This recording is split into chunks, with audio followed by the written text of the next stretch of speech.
Hello friends, मैं उदय Tiwari eminent institute के YouTube platform पर आपका स्वागत करता हूं। आज हम एक बार फिर से अपने आधुनिक भारत के इतिहास में जो नई हमारी लेक्चर सीरीज चल रही है उसमें हम गांधी युग की शुरुआत कर रहे हैं। गांधी युग की शुरुआत, इस टॉपिक को हमने गांधी युग इसलिए बोला है क्योंकि महात्मा गांधी अपने आप में एक युग हैं। आप देखते हैं कि जो महात्मा गांधी हैं, भले एक नाम हो, उनका पूरा नाम था मोहनदास करमचंद गांधी, भले ही वो एक व्यक्ति हैं, लेकिन महात्मा गांधी जो हैं वो हमेशा से प्रासंगिक रहे हैं, न केवल भारतीय राष्ट्रीय आंदोलन के लिए, न केवल भारतीय आधुनिक भारत के इतिहास के लिए, बल्कि विश्व के लिए। अब जैसे देखिए, महात्मा गांधी की जो जन्म तिथि है 2 अक्टूबर, इनका जन्म 2 अक्टूबर 1869 को हुआ है। ठीक है, 2 अक्टूबर 1869 में इनका जन्म आपका गुजरात में पोरबंदर नामक स्थान पर हुआ है। इनके पिता करमचंद गांधी जो हैं राजकोट रियासत में दीवान थे और एक दीवान के यहाँ इनका जन्म हुआ। ठीक है, तो इंपॉर्टेंस की जो मैं बात कर रहा हूँ, तो 2 अक्टूबर को हम देखते हैं कि ये अंतर्राष्ट्रीय अहिंसा दिवस के रूप में मनाया जाता है। ठीक है, international day of non violence, अंतर्राष्ट्रीय अहिंसा दिवस। महात्मा गांधी की जो जन्म तिथि है ये है। तो आप इस बात से ये अंदाजा लगा सकते हैं कि गांधी कितने प्रासंगिक हैं, न केवल भारत में बल्कि विश्व के पटल पर। ठीक है, गांधी के जो विचार हैं, चाहे वो राजनीतिक विचार हों, दार्शनिक विचार हों, ठीक है, जैसे गांधी जी का सर्वोदय का सिद्धांत है, ट्रस्टीशिप का सिद्धांत है। ठीक है, ये आपका एथिक्स, नैतिकता, जो नैतिक मूल्य हैं, इनमें भी ये लागू होते हैं। ठीक है, गांधी जी का जो राजनीतिक चिंतन है, राजनीतिक दर्शन है, न केवल भारत के लिए अपितु विश्व के बहुत सारे जितने भी विश्वविद्यालय हैं, जितने भी शोध संस्थान हैं, उन सारे रिसर्च इंस्टीट्यूट्स में गांधी अकेले गांधी के राजनीतिक चिंतन पर, उनके दार्शनिक चिंतन पर अध्ययन, शोध कार्य किया जा रहा है।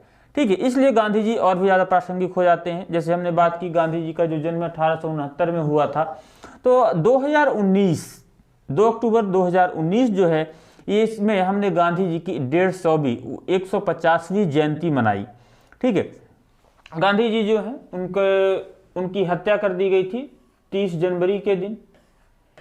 30 जनवरी 1948 को गांधी जी को नाथूराम गोडसे करके एक व्यक्ति ने गोली मार दी थी। ठीक है, और इस तरीके से उनकी हत्या हो जाती है, तो इसे हम शहीद दिवस के रूप में मनाते हैं। ठीक है, तो आपको ये ध्यान रखना है कि 30 जनवरी 1948 जो है ये क्या है, शहीद दिवस के रूप में मनाया जाता है। ठीक है, गांधी जी को राष्ट्रपिता के नाम से भी जाना जाता है। राष्ट्रपिता कहने वाले जो व्यक्ति हैं उनका नाम है नेताजी सुभाष चंद्र बोस। तो आपको ये ध्यान रखना है कि गांधी जी को, यानी मोहनदास करमचंद गांधी को राष्ट्रपिता किसने कहा है, तो सुभाष चंद्र बोस ने इन्हें राष्ट्रपिता की उपाधि दी है। ठीक है, इसके अलावा गांधी जी को महात्मा गांधी कहा जाता है। तो ये जो महात्मा की उपाधि है, ये देने वाले व्यक्ति हैं रविंद्रनाथ टैगोर। आप हम आगे चर्चा करेंगे। जो चंपारण सत्याग्रह रहा है, ठीक है, चंपारण सत्याग्रह में गांधी जी के कार्यों को ध्यान में रखते हुए, ठीक है, रविंद्रनाथ टैगोर जी ने उन्हें महात्मा की उपाधि दी थी। तो रविंद्रनाथ टैगोर ने इन्हें महात्मा कहा है।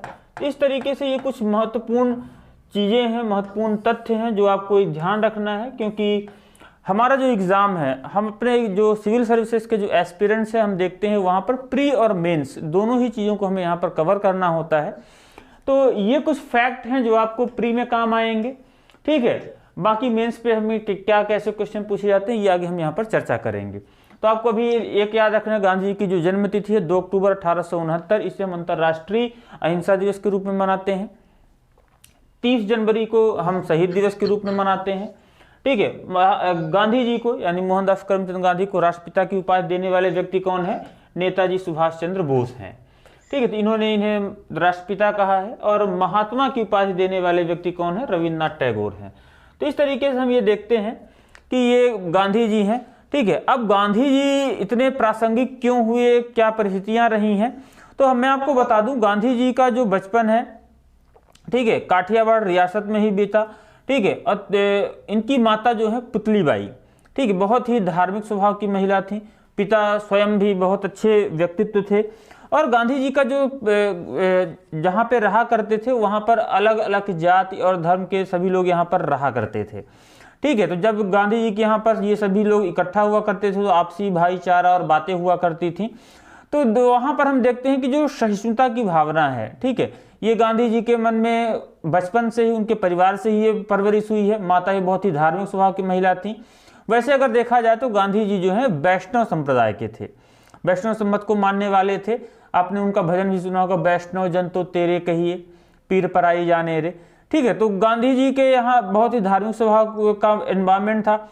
ठीक है, 13 वर्ष की उम्र में इनका विवाह कस्तूरबा से हुआ, कस्तूरबा कपाड़िया, ठीक है, जिन्हें हम शॉर्ट में बा के नाम से जानते हैं। तो ध्यान रखेंगे कि गांधी जी का विवाह कब हुआ है, 13 वर्ष की उम्र में गांधी जी का विवाह किसके साथ हुआ है, कस्तूरबा के साथ। कस्तूरबा को हम बा के नाम से भी जानते हैं, ध्यान रखें, कस्तूरबा को इन शॉर्ट प्यार से लोग बा कहा करते थे। ठीक है, अब जब इनका विवाह होता है, विवाह के बाद 1891 में ये बैरिस्टर की पढ़ाई करने के लिए लंदन चले जाते हैं। लंदन में रहते हैं, वो पढ़ाई पूरी करते हैं। पढ़ाई पूरा करके जब वो भारत आते हैं तो यहाँ पर वे अपनी वकालत की प्रैक्टिस शुरू करते हैं। लेकिन वकालत की प्रैक्टिस जब शुरू करते हैं तो बहुत ज़्यादा सफलता नहीं मिली और ये 1893 में इन्हें दादा अब्दुल्ला कंपनी, 1893 में दादा अब्दुल्ला की एक कंपनी थी, उनके बुलाने पर ये साउथ अफ्रीका चले गए। ठीक है, और यहाँ ये मुकदमा लड़ने लगे, इनके केस को लड़ने के लिए साउथ अफ्रीका गए। सामान्यतः अगर देखा जाए तो वहाँ पर वो जो दौर है उस समय पर अगर कोई स्थापित वकील है, ठीक है, अगर उसे केस मिल रहे होते तो भारत छोड़ के ना जाता। लेकिन गांधी जी की जो प्रैक्टिस रही वो शुरू में इतनी अच्छी थी नहीं, अब क्योंकि उनके भाई ने कर्ज देकर उनको पढ़ाया लिखाया था, तो कमाई के उद्देश्य से वो यहाँ से चले जाते हैं। ठीक है, और जब वो अफ्रीका में जाते हैं तो वहाँ पर गांधी जी जो हैं दक्षिण अफ्रीका के प्रवास के दौरान कुछ महत्वपूर्ण घटनाएं हुई। इन घटनाओं का गांधी जी के चिंतन पर, गांधी जी के दर्शन पर बहुत गहरा प्रभाव पड़ता है। ठीक है, इसलिए गांधी जी महत्वपूर्ण हो जाते हैं। अब जैसे देखिए, हमारे एग्जाम में जो सिविल सर्विसेज के जो एस्पिरेंट्स हैं, सभी सिविल सर्विसेज में जब गांधी इसलिए बहुत ज़्यादा महत्वपूर्ण हो जाते हैं क्योंकि जब हम कभी भी इंटरव्यू में हम जाते हैं तो इंटरव्यू में सबसे जनरल एक क्वेश्चन बनता है कि आपको, जैसे जो विद्यार्थी इतिहास के विद्यार्थी हैं जिनको इतिहास पसंदीदा विषय के रूप में पसंद है, तो उनसे जब पूछा गया कि आपका महत्वपूर्ण विषय, आपका सबसे पसंदीदा विषय कौन सा है, तो आप बताते हैं इतिहास। तो इतिहास में ऑब्वियस सी बात है, जैसे हम पढ़ते हैं आधुनिक भारत का इतिहास, मध्य भारत का इतिहास या प्राचीन भारत का इतिहास, तो इन तीनों में आपको कौन सा खंड पसंद है, तो ज़्यादातर विद्यार्थी ये बोलते हैं कि आधुनिक भारत का इतिहास। अब अगर आधुनिक भारत का इतिहास अगर आप बोलते हैं, जैसे मैं अगर अपनी बात करूं तो मुझे आधुनिक भारत इतिहास में आधुनिक भारत का इतिहास पसंद है। ठीक है, तो अब सिंपल सा सामने वाला इससे और एक क्वेश्चन पूछ सकता है आपसे कि आधुनिक भारत के इतिहास में ऐसा कौन सा व्यक्तित्व है जो आपको प्रभावित करता है, और अक्सर हमारा जवाब होता है महात्मा गांधी। नो डाउट महात्मा गांधी अपने आप में एक बहुत बड़ा व्यक्तित्व है। जैसे मैंने हम पहले ही बताया कि महात्मा गांधी केवल हमारे आधुनिक भारत के इतिहास के लिए, हमारे सिविल सर्विसेज के एग्जाम्स के लिए महत्वपूर्ण नहीं है, बल्कि जीवन में, हमारे जीवन में हर एक कदम पर, हर एक पहलू में गांधी जी का दर्शन व्याप्त है। और हम कहीं न कहीं उन गांधी जी के जीवन से, उनके जो जीवन संबंधी उनका जो दर्शन है, ठीक है, उन सब से कुछ न कुछ विचारधारा ग्रहण कर सकते हैं और अपने जीवन को और भी अच्छा संचालित कर सकते हैं। इसलिए गांधी प्रासंगिक हैं। ठीक है, तो उसमें गांधी जी की प्रासंगिकता जो है न केवल सिविल सर्विसेज के लिए बल्कि आपके दैनिक जीवन के लिए, राजनीतिक विचारधारा के लिए, राजनीतिक चिंतन के लिए, जो देश के राजनेता हैं उनको किस तरीके से अपनी क्रिया भी संचालित करना चाहिए। जैसे हम देखते हैं जो हम भारत का संविधान जब पढ़ते हैं उसमें हम देखते हैं कि जो राज्य व्यवस्था है, राज्य व्यवस्था में एक भाग है राज्य के नीति निर्देशक तत्व, राज्य के नीति निर्देशक तत्व, directive principles of state policy. उसमें हम गांधी जी के विचारों को लेते हैं। ठीक, कभी भी जैसे एथिक्स में जो केस स्टडीज वगैरह आती हैं तो वहाँ पर हम गांधी जी के एग्जाम्पल्स को रेफरेंस के तौर पर लेते हैं, तो इसलिए गांधी जी ज़्यादा प्रासंगिक हो जाते हैं। ठीक है, तो बात अभी चल रही है जो गांधी जी कैसे प्रासंगिक हुए, क्योंकि एक साधारण परिवार में जन्म लिए और साधारण परिवार में जन्म लेने के बाद जो उनकी पारिवारिक जिम्मेदारियां थी उन पारिवारिक जिम्मेदारियों को पूरा करते हैं और उन पारिवारिक जिम्मेदारियों को पूरा करते हुए वो आगे बढ़ते हैं। हमने बात की जैसे वकालत की पढ़ाई की, ठीक है। साथ ही इनके कहते हैं 4 बच्चे थे, तो गांधी जी के 4 बच्चों के नाम आप देख लीजिए। बहुत इंपॉर्टेंट तो नहीं है, पर मान लीजिए किसी एग्जाम में पूछा गया तो आप बता पाएंगे। गांधी जी के 4 बच्चे, एक तो हैं हरीलाल, ठीक है, दूसरे हैं मनीलाल,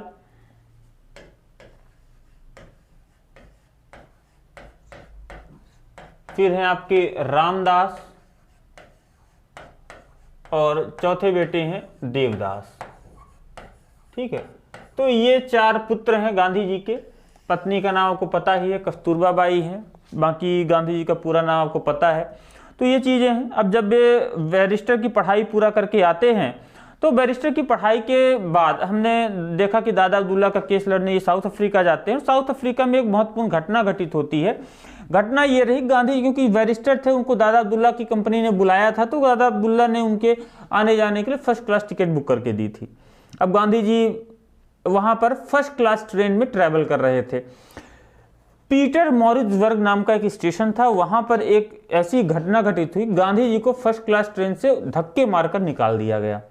गांधी जी ने बताया कि भैया मेरे पास टिकट है, फर्स्ट क्लास का टिकट है, लेकिन ये वो दौर था जब आपको फर्स्ट क्लास टिकट पे ट्रैवल करने के लिए टिकट के साथ साथ गोरा होना भी जरूरी है। और गांधी जी ठहरे भारतीय और अंग्रेज जो है भारतीयों को काला या अश्वेत माना करते थे, और साउथ अफ्रीका भी अश्वेतों का देश था। तो इस घटना ने गांधी जी के जीवन पर बहुत ही महत्वपूर्ण प्रभाव व्यक्त किया, ठीक है, बहुत गहरा प्रभाव छोड़ा। और इसी घटना से प्रेरित होकर गांधी जी ने साउथ अफ्रीका में यानी दक्षिण अफ्रीका में रंगभेद की नीतियों के खिलाफ मोर्चा शुरू कर दिया।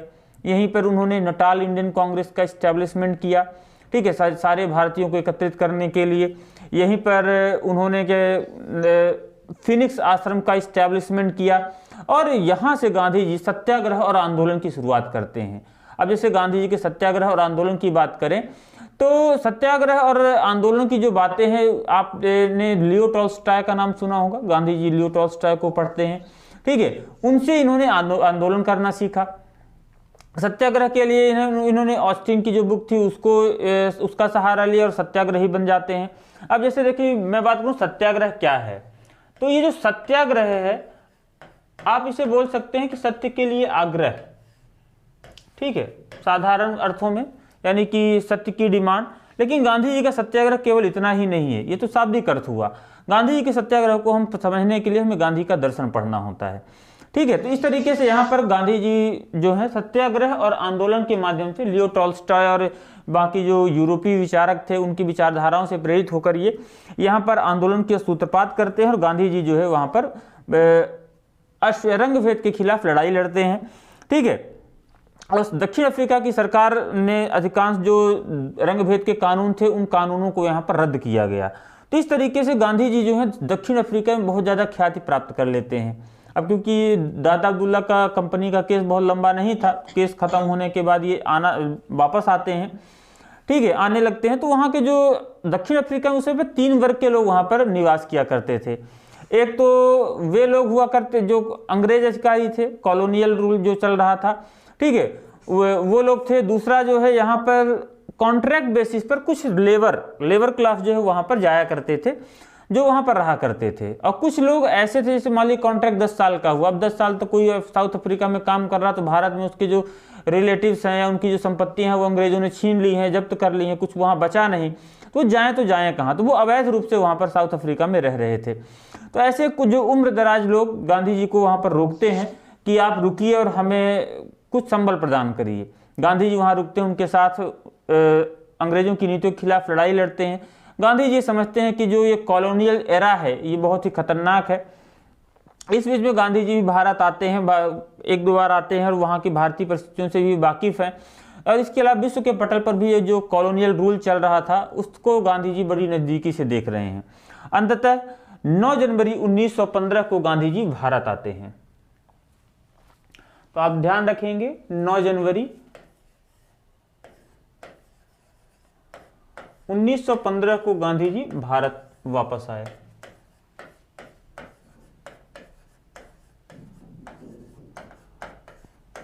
आपको बता दूं ये जो 9 जनवरी है इसे हम प्रवासी भारतीय दिवस के रूप में मनाते हैं।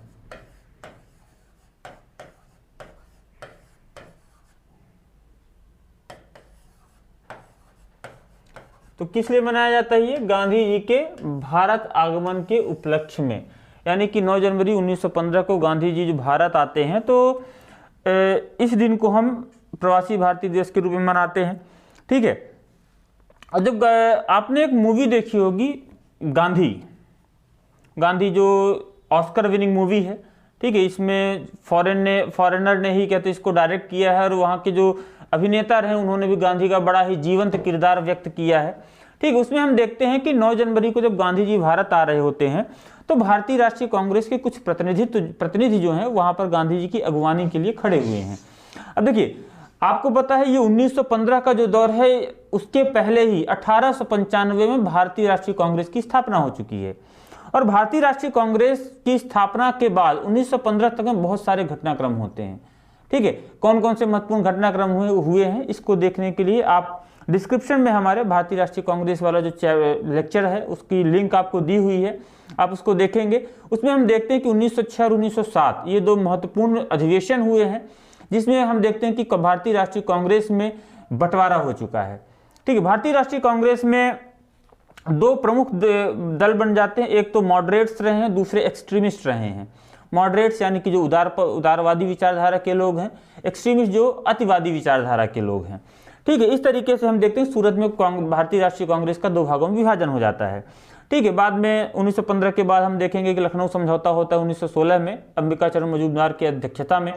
तो 1915 तक में यहाँ पर हम देखते हैं कांग्रेस 2 अलग अलग धड़ों में बढ़ चुका है, अलग अलग तरीके की क्रांतिकारी घटनाएं शुरू हो रही हैं, साथ ही साथ यहाँ पर उग्रवादी विचारधाराएं भी शुरू हो जाती हैं। जैसे हम देखते हैं कि लाल बाल पाल ये अलग हो जाते हैं। ठीक है। इनकी क्रांतिकारी गतिविधियां हिंसात्मक हो जाती हैं। भारतीय राष्ट्रीय कांग्रेस जो है वो अहिंसात्मक तरीके से अंग्रेजों से बस कॉन्स्टिट्यूशनल तरीके से अपनी डिमांड को रख रही है, लेकिन फिर भी कोई मांग भरी नहीं जाती हैं।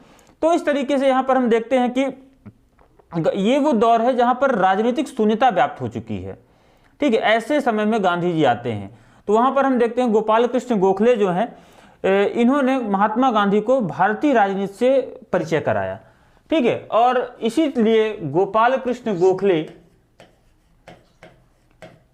गांधी जी के राजनीतिक गुरु माने जाते हैं। तो आपसे एग्जाम में पूछा जाएगा कि गांधी जी के राजनीतिक गुरु कौन है, तो आपका उत्तर होना चाहिए गोपाल कृष्ण गोखले। ठीक है। तो गोपाल कृष्ण गोखले के साथ में भारतीय राष्ट्रीय कांग्रेस की ओर से आप देखते हैं अली जिन्ना भी, उस मूवी आप देखिएगा आपको ये चीज क्लियर समझ में आएंगी। अली जिन्ना जो है वो भी वहां पर उनके अगवानी के लिए खड़े हैं और सिगार जलाते हुए गोपाल कृष्ण गोखले जी से बोलते हैं कि उनका, क्योंकि गांधी जी का जो पहनावा बहुत ही सिंपल था, तो उनको देखकर ये बोलते हैं कि ठीक है आप इस आदमी को लेने आए हैं, कोई बात नहीं है, आप इनसे मिल लीजिए, साउथ अफ्रीका का हालचाल ले लीजिए, बाकी किसी काम का आदमी नहीं है। लेकिन बाद में कितने काम के हैं वो दुनिया देखती है और यही वजह है कि छोटी सी कद काठी के महात्मा गांधी, बिल्कुल सिंपल सा ट्रेडिशनल लुक, एक धोती पहने हुए व्यक्ति पूरे विश्व में अध्ययन का विषय बन जाता है। तो व्यक्तित्व बहुत महान है, बहुत बड़ा है, लेकिन बनने में समय लगा है। कैसे लगा है धीरे धीरे करके हम यहाँ पर देखते हैं। तो इन्होंने गोपाल कृष्ण गोखले के संपर्क में आते हैं। उनसे गोपाल कृष्ण गोखले ने कहा कि आप पहले भारत का भ्रमण करिए, भारत में रहने वाले लोगों का भारत की जो समकालीन परिस्थितियां हैं उनके बारे में अध्ययन करिए। उन परिस्थितियों के अध्ययन के पश्चात आप क्या कहते हैं यहाँ पर कुछ स्टेटमेंट दीजिए, तब तक आप कुछ नहीं बोलेंगे। ठीक है। तो गांधी जी जो है यहाँ पर इस तरीके से भ्रमण करते हैं और धीरे धीरे गांधी जी का कद लगातार बड़ा होना शुरू हो जाता है। ठीक है। तो आज हम बात करेंगे कि महात्मा गांधी के उदय और उनकी सफलता के कारण क्या हैं। तो हमारा जो टॉपिक है वो है गांधी का उदय और उनकी सफलता के कारण।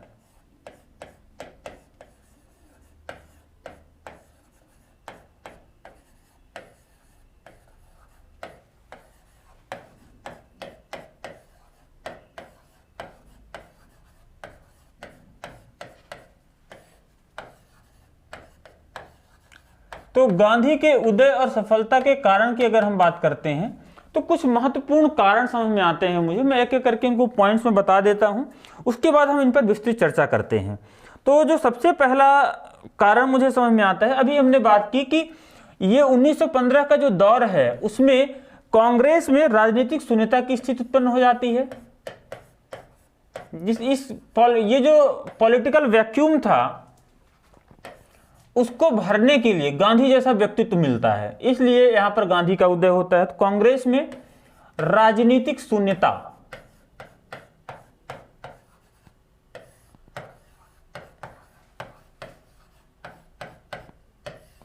एक कारण ये हुआ। दूसरा, दक्षिण अफ्रीका में गांधी जी की लोकप्रियता।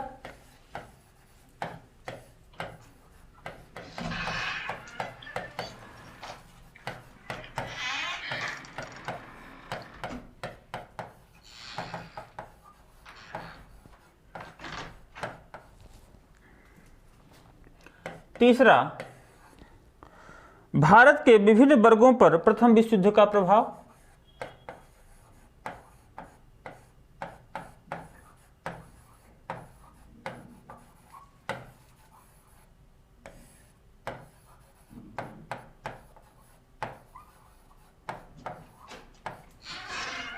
चौथा है गांधीवादी विचारधारा।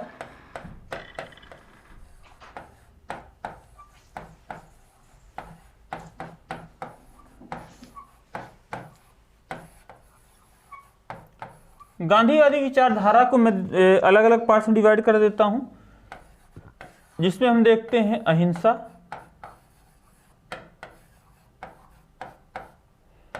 दूसरा है सत्याग्रह,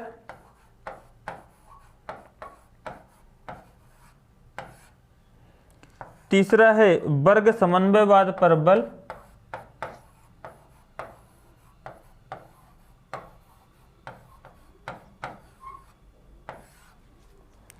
और चौथा है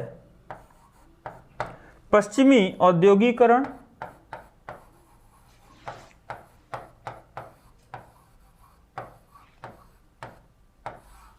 और उपभोक्तावाद। उपभोक्तावाद की गांधी जी ने आलोचना की है।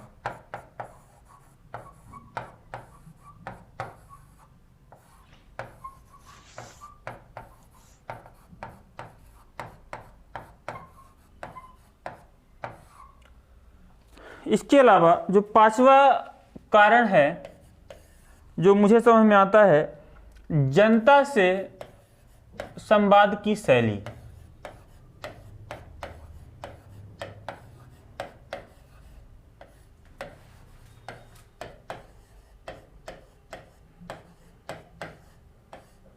तो ये प्रमुख 5 कारण रहे हैं जो मुझे समझ में आते हैं कि गांधी जी के उदय और उनकी सफलता के कारण रहे हैं। तो एक एक करके हम इन कारणों पर चर्चा करते हैं। सबसे पहला हम देखते हैं कि कांग्रेस में जो राजनीतिक शून्यता व्याप्त थी उसके कारण गांधी जी का उदय होता है और गांधी जी सफल भी होते हैं। जैसे देखिए 1895 में भारतीय राष्ट्रीय कांग्रेस की स्थापना होती है और हर साल लगभग अलग अलग जगहों पर कांग्रेस का अधिवेशन होता है। बहुत सारे प्रमुख विचारक आते हैं, जैसे हम देखते गोपाल कृष्ण गोखले हैं, दादा भाई नौरोजी हैं, ठीक है, आपका बाल गंगाधर तिलक हैं, लाला लाजपत राय हैं, ऐसे बहुत बड़े बड़े नाम हैं, बहुत बड़े बड़े क्रांतिकारी लोग हैं।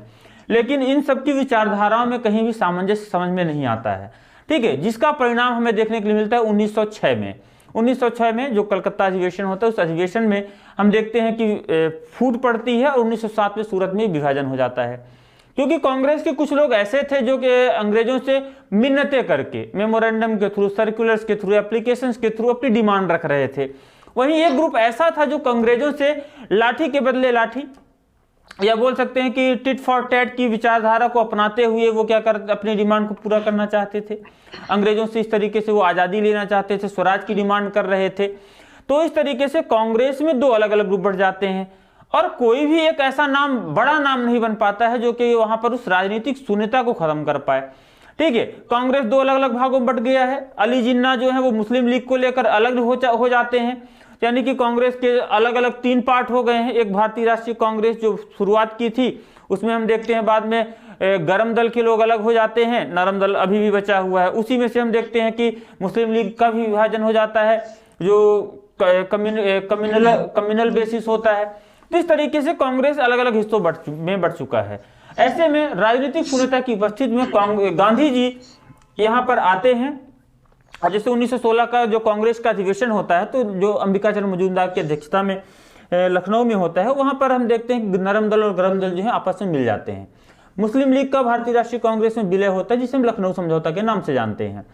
तो गांधी जी उस आंदोलन में ये भारतीय राष्ट्रीय कांग्रेस के मंच पर ये बोलते हैं कि अगर भारतीय राष्ट्रीय कांग्रेस को सफल होना है तो उसे ग्रामीण स्तर पर जो किसान वर्ग है, मजदूर वर्ग है, जो पूंजीपति वर्ग है, उन सबको साथ में लेकर चलना होगा। साथ ही साथ जितने भी लोग हैं, यानी कि उनकी जो रीच है, जितना ज़्यादा रिमोटेस्ट एरिया में होगा, जितना ज़्यादा ग्रामीण लोगों को या आम लोगों को हम जोड़ पाएंगे, तो भारतीय राष्ट्रीय कांग्रेस उतना ही ज़्यादा सफल हो पाएगी।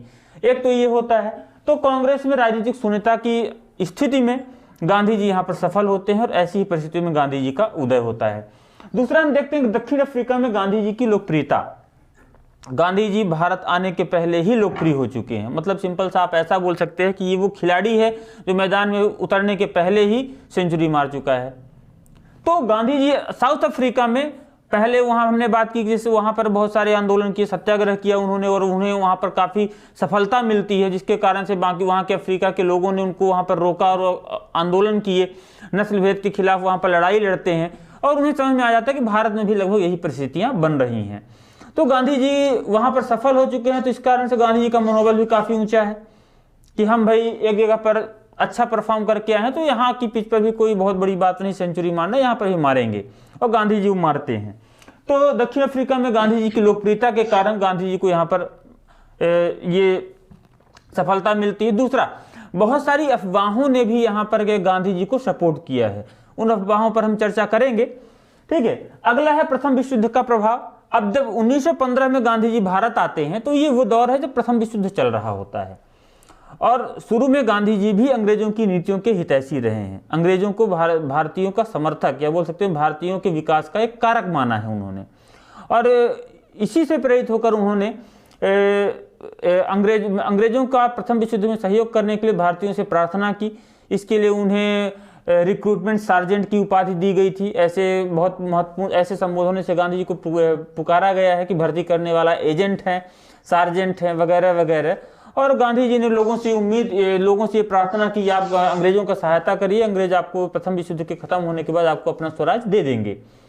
ठीक है, तो इस प्रथम विश्व युद्ध के बाद की जो परिस्थितियां रही हैं, ठीक है, वो बिल्कुल उलट हो जाती हैं। अंग्रेजों ने अपनी सारी नीतियों को अपने सारे प्रोमिसेस को मानने से मना कर दिया। साथ ही साथ अब आपको भी पता है कि जब कोई युद्ध होता है, तो उस युद्ध के परिणाम देश में रह रहे हर एक वर्ग को भुगतना पड़ता है। ठीक है, पूंजीपति वर्ग, किसान वर्ग और श्रमिक वर्ग। ठीक है, ये 3 प्रमुख वर्ग हैं जिन पर हम देखते हैं कि प्रथम विश्व युद्ध का प्रभाव पड़ता है। पूंजीपतियों के ऊपर टैक्स बढ़ा दिया तो वो उससे अंग्रेजों से नाराज हो गए। ठीक है, श्रमिक वर्ग उनसे मनमाने रेट पर मजदूरी करवा रहे हैं, उनको प्रॉपर मजदूरी नहीं मिल रही है, तो इससे वो परेशान है। किसानों के ऊपर टैक्स बढ़ा दिया गया, लैंड रेवेन्यू बढ़ा दिया गया, जिसके कारण से भू राजस्व प्रणाली के तहत उनकी जमीनें छीन ली गई, जमींदार भी उनसे नाराज। तो इस तरीके से देखते हैं कि हर एक वर्ग जो है वो अंग्रेजों से असंतुष्ट है, और इसी असंतुष्टता का फायदा गांधी जी उठाते हैं और इन सारे वर्गों को अपने साथ एकत्रित करते हैं, चाहे पूंजीपति वर्ग हो, श्रमिक वर्ग हो या मजदूर वर्ग। ये सारे वर्ग जो है गांधी जी के साथ में आ जाते हैं और गांधी जी के आंदोलन में एक साथ एक बढ़ चढ़कर वो हिस्सा लेते हैं और गांधी जी के आंदोलन जो है यहाँ पर सफल होते हैं। ठीक है, अगला गांधीवादी विचारधारा। सबसे पहली विचारधारा की हम बात कर रहे हैं अहिंसा। अहिंसा का मतलब ये होता है कि मन, वचन और कर्म से किसी को भी कष्ट ना पहुंचाना, ये गांधी जी की अहिंसा है। अब जैसे देखिए, गांधी जी की विचारधारा जो है केवल खुद की विचारधारा नहीं, गांधी जी के जीवन पर उनके बचपन से ये सारे चीज़ों का असर पड़ा। जैसे हम देखते हैं कि वेदांत का प्रभाव गांधी जी के जीवन पर है, उपनिषदों का प्रभाव पड़ता है। ठीक है। गांधी जी के जीवन पर आपको श्रीमद् भागवत गीता का प्रभाव देखने के लिए मिलता है, जैन दर्शन भी देखने के लिए मिलेगा आपको। तो हम देखते हैं जैन दर्शन के जो 5 प्रमुख सिद्धांत हैं, सत्य, अहिंसा, अस्तेय, अपरिग्रह, ब्रह्मचर्य, उन्हीं में से एक है अहिंसा। तो गांधी जी ने अहिंसा के सिद्धांत का पालन किया है, ठीक है। दूसरा सत्याग्रह, सत्य के लिए आग्रह, सत्य के तरीके से आग्रह, यही सत्य गांधी जी का सत्याग्रह है कि हम किसी भी तरीके से किसी को नुकसान पहुंचाए बिना किसी हिंसा के हम अपनी डिमांड रखेंगे, शांतिपूर्ण तरीके से हम डिमांड रखेंगे और अपने अधिकारों की प्राप्ति करेंगे। ऐसा पहली बार नहीं हुआ है दुनिया में, विश्व में कहीं भी कि गांधी जी ही वो व्यक्ति हैं जिन्होंने अहिंसा और सत्याग्रह की नींव रखी है। इसके पहले भी विश्व में शांतिपूर्ण आंदोलन हो चुके हैं। हंगरी वगैरह ऐसे देश रहे हैं जहां पर वहां इसके पहले भी शांतिपूर्वक विद्रोह किया जा चुका है, लेकिन उस विद्रोह और इस विद्रोह में अंतर है, ठीक है। यहां पर गांधी जी का अहिंसात्मक आंदोलन, सत्याग्रह का जो आंदोलन ऐसा रहा है कि कितनी भी लाठियां बरसती रहे, कोई हाथ भी नहीं लगाएगा उस लाठी को रोकने के लिए। लाठियां खाते रहो और अपने काम के लिए बढ़ते रहो। जैसे मैं आपको एक एग्जांपल बता दूं, जो सविनय अवज्ञा आंदोलन होता है, ठीक है, जिसमें गांधी जी नमक कानून को तोड़ने के लिए निकलते हैं, उसमें कई सारे ग्रुप बटे हुए थे। वो सारे ग्रुप, उन सारे ग्रुपों को कोई ना कोई लीड कर रहा होता है। तो जब वो लोग, एक दल आगे बढ़ता है, पुलिस क्या बल उनको रोकने के लिए लाठियां चलाता है, ठीक है, और वो आगे बढ़ रहे हैं, तब तक वो आगे बढ़ेंगे जब तक कि बेहोश होकर गिर नहीं जाते हैं, अंग्रेज लाठियां भाज रहे हैं, ठीक है। दूसरी ओर जब एक इधर के दल गिर गए तो दूसरे दल को इशारा कर दिया गया, वो आगे बढ़ता है। ऐसे करके कई टुकड़ियां जो है वो आगे बढ़ती हैं और आंदोलन में भाग लेती हैं, लेकिन किसी ने भी विरोध स्वरूप कभी भी एक हाथ भी नहीं उठाया कि हम अपने ऊपर इस मतलब जो हमला हो रहा है उसको हम रोकें। तो ये गांधी जी का आंदोलन रहा है। इस तरीके का आंदोलन विश्व पटल पर कहीं भी आपको इसके पहले देखने के लिए नहीं मिलता है। और जब इन चीजों को बहुत सारे पत्रकार थे जो स्वतंत्र पत्रकार थे, ठीक है, जो किसी भी सरकार के या किसी भी व्यक्ति के गुलाम नहीं थे, गोदी पत्रकार नहीं थे, उन लोगों ने जो उन घटनाओं का बिल्कुल एज इट इज जब पेपर में पब्लिश किया, तो ये समाचार जो है अमेरिका में वहाँ के पेपरों में छपता है, ठीक है, ब्रिटेन के अखबारों में वहाँ पर छपता है, और इसकी चर्चा ब्रिटिश संसद में भी होती है। और जब ब्रिटिश संसद में ये चर्चा होती है तो वहाँ के गवर्नर जो हैं, जैसे 1931 में जो लॉर्ड इरविन, ठीक है, यहाँ के गवर्नर जनरल थे, उनसे प्रश्न किया जाता है कि आखिर हो क्या रहा है वहाँ पर, किस तरीके का यहाँ पर आप वहाँ पर प्रशासन चला रहे हैं, और उन्हें उसकी जवाब देना पड़ता है, ठीक है। बाद में उनको वहाँ से वापस कर लिया जाता है और कुछ सुधार होते हैं, जिसके बाद हम देखते हैं कि अंततः भारत को 1947 में आज़ादी मिलती है। तो ये गांधी जी के ही प्रयास है, उनके सत्याग्रही और अहिंसात्मक आंदोलन की ही देन है कि वो यहाँ पर सफल होते हैं। अब जैसे देखिए, इसके गांधी जी के अहिंसात्मक या सत्याग्रही आंदोलन के अलावा भी देश में क्रांतिकारी घटनाएं घटित हो रही हैं। जैसे भगत सिंह हैं, चंद्रशेखर आजाद हैं, नेताजी सुभाष चंद्र बोस हैं, ये हिंसात्मक आंदोलन में विश्वास करने वाले हैं। आपको भी पता है कि हिंसात्मक आंदोलन को उतनी ही बर्बरता के साथ या उससे ज्यादा बर्बरता के साथ खत्म किया जा सकता है, ठीक है, लेकिन इस अहिंसा को कैसे खत्म करोगे, ये क्योंकि ये आपको और मजबूत बनाती है। तो गांधी जी इस अहिंसात्मक विचारधारा के साथ आगे बढ़ते हैं और यही गांधीवादी विचारधारा जो है गांधी जी को सफल बनाती है।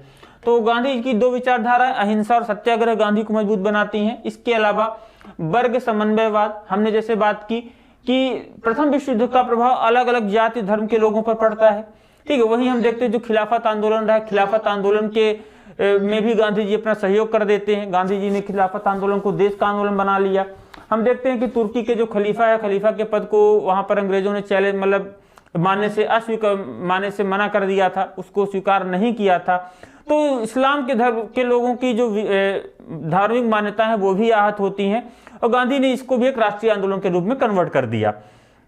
तो इस तरीके से हम देखते हैं कि गांधी जी जो हैं अलग अलग जाति धर्म और वर्ग के लोगों को यहाँ पर एक बनाते हैं, चाहे वो अगड़ा हो, पिछड़ा हो, सवर्ण हो, निम्न जाति का हो, किसी भी तरीके का हो। गांधी जी का ये मानना है कि सब के सब क्या हैं, हिंदू हैं, हिंदुस्तान में रहने वाले एक जाति और धर्म के लोग हैं, ना कि किसी कहते हैं जो वर्ण व्यवस्था है उसको नहीं मानते थे। तो गांधी जी वर्ग समन्वयवाद की विचारधारा को लेकर चल रहे हैं, जहां पर हर एक जाति और वर्ग के लोगों के बीच में समन्वय स्थापित हो, और गांधी इस पे सफल रहे हैं, ठीक है। और अगला है पश्चिमी औद्योगिकरण और उपभोक्तावाद की आलोचना। गांधी जी ने यह कहा कि जो पश्चिम में जो औद्योगिकीकरण चल रहा है, यानी कि जो इंडस्ट्रियलाइजेशन चल रहा है, जैसे मैंने पहले बताया कि गांधी जी पाश्चात्य संस्कृति के, पाश्चात्य विचारधारा के, पाश्चात्य जो उनका ट्रेडिशन रहा उसके समर्थक रहे हैं, लेकिन बाद में उन्हें इस चीज का एहसास हुआ कि जो औद्योगिकरण चल रहा है वो केवल और केवल अंग्रेजों ने अपने भले के लिए किया है। ठीक है, भारत को एक कहते हैं कंज्यूमर के तौर पर देख रहे हैं और इसी उपभोक्तावाद की वो आलोचना करते हैं। वो उपभोक्तावाद की आलोचना का मतलब ये है, जो गांधी जी का ये कहना है कि जो ये डॉक्टर हैं, वकील हैं, ये क्या करते हैं, समस्याओं को बढ़ाते हैं, समस्याओं का समाधान नहीं करते हैं। ठीक है, अब जैसे देखिए डॉक्टर है, डॉक्टर के पास आप कभी भी इलाज कराने के लिए जाएंगे तो वो बताएगा, आपको डराएगा कि ये समस्या है, होता भी है भाई, आपको समस्या है इसीलिए आप डॉक्टर के पास गए हैं।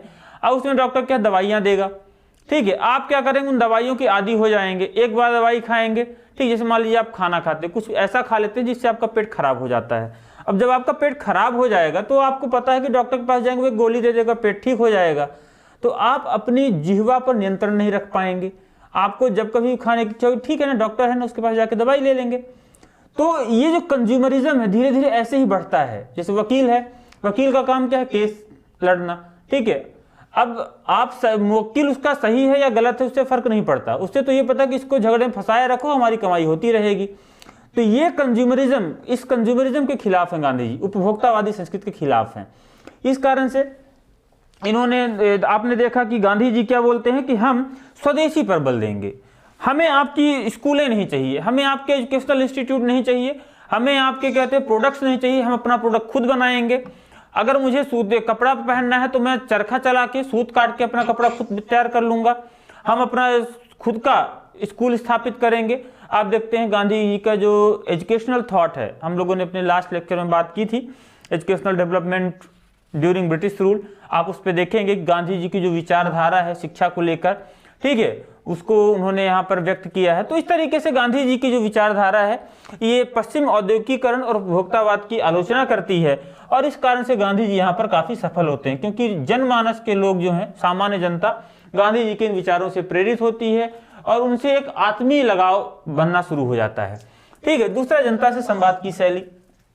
अब जैसे देखिए, ज्यादातर जो लोग थे वो कम पढ़े लिखे थे, साधारणतः वो हिंदी भाषी लोग थे, या जो क्षेत्रीयता थी वो क्षेत्रीय भाषा को बोलने वाले लोग थे। गांधी जी वहाँ लोगों से उनकी ही भाषा में संवाद स्थापित करते हैं, जिससे लोगों को ये लगता है कि ये हमारे बीच का व्यक्ति है। ठीक है, आज जैसे हम देखते हैं राजनेता क्या करते हैं, ठीक है, राजनेता की कोई भी बढ़िया अच्छा सूट बूट पहन कर गए और जाके ऐसे खड़े हो गए लोगों के बीच में। जैसे भी हमने देखा कि हमारे माननीय मोदी जी प्रधानमंत्री, जो बनारस की जो कॉरिडोर बना है उस पर वहाँ काम करने वाले जो वर्कर्स हैं उनके साथ बैठकर फोटो खिंचाते हैं, उनके साथ बैठकर वो खाना खाते हैं। ठीक है, तो इससे जो वहाँ पर काम करने वाले लोग हैं, जो वहाँ पर काम करने वाले जो मजदूर हैं, उन्हें भी ये लगा कि देश का इतना बड़ा प्रधानमंत्री जो हमारे साथ बैठकर फोटो खिंचा रहा है, हमारे साथ बैठकर थाली में खाना खा रहा है, उन्हें अपने आप में गौरवान्वित महसूस उन्होंने किया। उन्हें एक खुशी मिली कि हम भी हमारा प्रधानमंत्री आम इंसान जैसा है। तो लोगों का जो जुड़ाव है वो प्रधानमंत्री के साथ जुड़ेगा, प्रधानमंत्री जी के साथ जुड़ता चला जाता है। ठीक है, और ऐसे में उस व्यक्ति की जो ख्याति है वो लोगों तक पहुंचना शुरू होती है। अब गांधी जी भी, अब वो दौर था, जैसे कांग्रेस के जो लीडर्स को देखें तो कांग्रेस में सबसे बड़ी कमी यही थी कि वहां के जितने भी नेता है वो अपने आप को नेता के रूप में रिप्रेजेंट कर रहे हैं, वो आम आदमी के रूप में रिप्रेजेंट नहीं कर रहे हैं। लेकिन गांधी जी, हम देखते हैं कि गांधी जी जब देश की यात्रा कर रहे थे तो वो जनरल ट्रेन में, जनरल डिब्बे में यात्रा कर रहे थे, यानी कि जो थर्ड कैटेगरी का जो रेलवे डिब्बा होता है जिसमें बहुत सारे लोग होते हैं। और आपको अगर वास्तव में दुनिया की या जो समाज है उसको देखना है तो आप रेलवे में कभी भी ट्रैवल करें तो जनरल डिब्बे में ट्रैवल करें, आपको दुनिया की वास्तविकता समझ में आएगी। अलग तरह तरह के लोग आपको मिलेंगे, तरह तरह के लोगों की समस्याएं मिलेंगी, और आप उनसे जब रूबरू होते हैं तो आपको वास्तविकता समझ में आती है कि वास्तव में दुनिया में क्या क्या चीजें कैसे चल रही हैं। गांधी जी एक धोती को पहने हुए, ठीक है, सामान्य ट्रेन में ट्रैवल कर रहे हैं, लोगों के बीच में उनकी भाषा में बात कर रहे हैं। जैसे मान लीजिए कहीं बोलने के लिए गए तो गांधी जी बोलने के दौरान रामचरितमानस की चौपाइयाँ शुरू कर देते हैं, वहीं के उनके दोहे पढ़ना शुरू कर देते हैं, या उनकी क्षेत्रीय भाषा में कम्युनिकेट कर रहे हैं। तो लोगों को पहली बार ये लगा कि कोई एक ऐसा व्यक्ति है जो हमसे ही उठकर आया है, जैसे आप देखिए मोदी जी ये पहले बड़नगर में चाय बेचा करते थे, ठीक है, चाय वालों का एक ग्रुप बन गया कि भैया देखो चाय वाला एक प्रधानमंत्री बन गया, हमें इसका सहयोग करना चाहिए, हमारे भी शूट कराया है। और एक छोटा सा आम आदमी कैसे खास बन जाता है, आज देखिए उनकी लाइफ स्टाइल, ठीक है। तो वो एक तरीका है कैसे आप क्या लोगों से जुड़ते हैं। तो गांधी जी की जो संवाद की शैली, जनता से संवाद की शैली, ये संवाद की शैली उनको लोकप्रिय बनाती है, ठीक है। तो हमारे राजनेताओं को भी ये सीखना चाहिए। और देखिए कितनी सिमिलैरिटी है गांधी जी और मोदी जी में, दोनों ही गुजरात के हैं, दोनों ही लोकप्रिय हैं, ठीक है। तो ये लोकप्रियता का कारण यही है, जनता से संवाद, बिल्कुल डाउन टू अर्थ, बिल्कुल जमीन से जुड़े हुए लोग जो यहाँ पर क्या करते हैं, सफल होते हैं। तो ये गांधी जी की विचारधारा थी, ठीक है। तो ये प्रमुख 5 कारण हैं जो गांधी जी के उदय और उनकी सफलता के कारण हैं। तो अब हम आगे के लेक्चर में हम देखेंगे गांधी जी का राष्ट्रीय आंदोलन और मानव सभ्यता में क्या योगदान रहा है और कौन कौन से महत्वपूर्ण आंदोलन रहे हैं जो गांधी जी के इस युग में होते हैं। जैसे हम आप आगे बात करेंगे रॉलेट एक्ट 1919, ठीक है। रॉलेट एक्ट के अलावा आपका खिलाफत आंदोलन है, इसी बीच में जलियांवाला बाग हत्याकांड होता है, असहयोग आंदोलन होता है, सविनय अवज्ञा आंदोलन होता है। तो इन आंदोलनों की भी हम चर्चा करेंगे। लेकिन सबसे पहले हम कुछ विशेष आंदोलन जो गांधी जी को की स्टार्टिंग के दौरान हुए हैं, उन आंदोलनों के बारे में अगर मैं बात करूं तो आपको मैं एक शब्द बता देता हूं जो 1916 के बाद जो प्रमुख आंदोलन हुए हैं, सत्याग्रह बोल सकते हैं। एक है वर्ड केक। इन आंदोलनों की का जो सीक्वेंस है आप उसको याद कर सकते हैं। केक में जो सी वर्ड है ये बताता है चंपारण,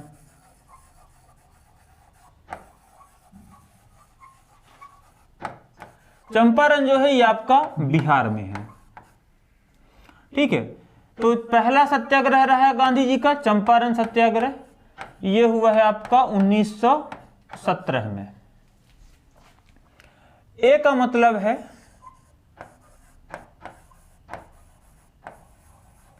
अहमदाबाद, ये आपका 1918 में। के ई का मतलब है खेड़ा सत्याग्रह, ये भी आपका 1918 में है। तो इस तरीके से ये 3 प्रमुख सत्याग्रह हैं जो गांधी जी के शुरुआती दिनों में हुए हैं। तो जब हमने बात की गांधी जी का जो 1916 का जो भारतीय राष्ट्रीय कांग्रेस के सेशन में बोलते हैं कांग्रेस को कि आप किसानों के साथ जुड़िए, तो उसी आंदोलन में, उसी मतलब अधिवेशन में एक व्यक्ति हैं राजकुमार शुक्ल। राजकुमार शुक्ल गांधी जी को सुन रहे हैं और उन्होंने गांधी जी को निमंत्रण दिया कि आप आइए और चंपारण में यहाँ पर अंग्रेजों की नीतियों के खिलाफ विरोध कीजिए, सत्याग्रह करिए। और गांधी जी 1917 में चंपारण पहुंचते हैं और वहां पर उन्होंने तिनकटिया पद्धति का विरोध किया। तिनकटिया पद्धति क्या है? इसे 3/20 पद्धति के नाम से भी जाना जाता है। कट्ठा हुआ का जमीन को क्या है, जमीन की इकाई कट्ठा हुआ करती थी। जैसे 20 कट्ठा, तो 20 कट्ठे में 3 कट्ठे में आपको नील की खेती करनी होती थी। अब नील की खेती करने से उस जमीन की जो उर्वरता है, उसकी जो उपजाऊ शक्ति है वो खत्म हो जाती है, ठीक है। तो किसान इसके खिलाफ थे। अब धीरे धीरे करके ऐसे हर साल जमीन दर जमीन क्या है, उर्वरकता कम होती जाएगी, साथ ही साथ उनका शोषण। अंग्रेज जो है नील का उत्पादन करते थे, वो अपने औने पौने दाम पर अपने प्रॉफिट के हिसाब से उन मनमाने रेट पर खरीदते थे और ऊंची रेट पर बेचते थे। तो किसानों को इसका नुकसान होता था, टैक्स रेवेन्यू अलग बढ़ा दी जाती थी। तो उन किसानों ने यहाँ पर राजकुमार शुक्ल ने उन किसानों के बुलाने कहने पर गांधी जी को चंपारण सत्याग्रह के लिए बुलाया और गांधी जी वहां पर जाते हैं और अहिंसक बोल सकते हैं, अहिंसा और सत्याग्रह पर आधारित पहला सत्याग्रह भारत में करते हैं। तो इस तरीके से चंपारण सत्याग्रह भारत में गांधी जी का पहला सत्याग्रह है, ठीक है। राजकुमार शुक्ल के बुलाने पर गए हैं और उसके बाद अंग्रेजों ने कमेटी बिठाई। कमेटी के बाद इस तिनकटिया पद्धति को खत्म कर दिया गया, किसानों को हर्जाना भरा दिया गया और इस तरीके से गांधी जी का जो पहला मैच है वो गांधी जी उसमें जीत जाते हैं, ठीक है। और इसी मैच के बाद रविन्द्रनाथ टैगोर जी ने इन्हें महात्मा की उपाधि दी थी, ठीक है। अब उसके बाद गांधी जी, क्योंकि ये पहला सत्याग्रह सफल रहा है, तो आगे बढ़ते अहमदाबाद में। अब देखिए 1914 से जो विश्व युद्ध चला, उस विश्व युद्ध के कारण महंगाई बढ़ गई, ठीक है। साथ ही साथ यहाँ गुजरात और महाराष्ट्र वाले क्षेत्र में प्लेग फैल जाता है, जिसके कारण से प्लेग का बोनस मिलना था किसानों को, वो कि किसानों को बोनस नहीं मिलता है। साथ ही साथ क्या कहते हैं, महंगाई के कारण भत्ते वगैरह नहीं बढ़ाए जाते हैं, जिसके कारण से अहमदाबाद के जो मिल वर्कर्स थे वो आंदोलन कर देते हैं, गांधी जी उनके साथ खड़े हो जाते हैं। ठीक है, इसमें अंबालाल साराभाई की जो बहन थी अनुसुईया बेन, इन्होंने गांधी जी का सहयोग किया था और अंबालाल साराभाई ने गांधी जी का विरोध किया था। ये आपको ध्यान रखना है। अंबालाल साराभाई जो है, जब गांधी जी साबरमती आश्रम की स्थापना करते हैं तो उसमें इन्होंने सहयोग किया था गांधी जी का, लेकिन यहाँ पर गांधी जी ने अंबालाल साराभाई के खिलाफ आंदोलन किया है। ठीक है, और उनकी बहन अनुसुईया बेन जो है गांधी जी के साथ में रही हैं। तो इस तरीके से हम देखते हैं कि अहमदाबाद आंदोलन में गांधी जी यहाँ पर क्या कहते हैं, भूख हड़ताल भी करते हैं और ये गांधी जी की पहली भूख हड़ताल है जो भारत में उन्होंने की है। इस तरीके से बाद में इस पर भी इंक्वायरी कमीशन बिठा दिया था और अहमदाबाद आंदोलन जो है गांधी जी का सफल होता है। इसके बाद खेड़ा में भी गांधी जी ने वहाँ पे किसानों के जो लैंड रेवेन्यू वगैरह बढ़ा दी गई थी, टैक्सेस बढ़ा दिए गए थे, उसके खिलाफ गांधी जी यहाँ पर आंदोलन करते हैं, गांधी जी इसमें सफल होते हैं। तो इस तरीके से गांधी जी के ये आंदोलन, शुरुआती आंदोलन जो है सफल होते हैं और बाद में उनका जो पहला राजनीतिक आंदोलन है रॉलेट सत्याग्रह रहा है। तो रॉलेट एक्ट क्या है, 1919 में आता है ये, इसके बारे में हम आगे विस्तृत चर्चा करेंगे। इसे काला कानून के नाम से भी जाना जाता है। ठीक है, और अगले लेक्चर में हम बात करेंगे कि आखिर राष्ट्रीय आंदोलन और मानव सभ्यता में गांधी जी का क्या योगदान रहा है और कौन कौन से ये घटनाक्रम रहे हैं जो देश को स्वतंत्रता के रास्ते तक या स्वतंत्रता तक पहुंचाते हैं। ठीक, उसमें गांधी जी के सहयोग या उनकी भूमिका को देखेंगे। तो इसको देखने के लिए चैनल पर बने रहें, चैनल और अपडेट्स के लिए चैनल को सब्सक्राइब करें। ठीक है, आपको हमारा ये सेशन कैसा लगा उससे आप अपने कमेंट्स के माध्यम से फीडबैक जरूर दें। आज के लिए इतना ही, धन्यवाद।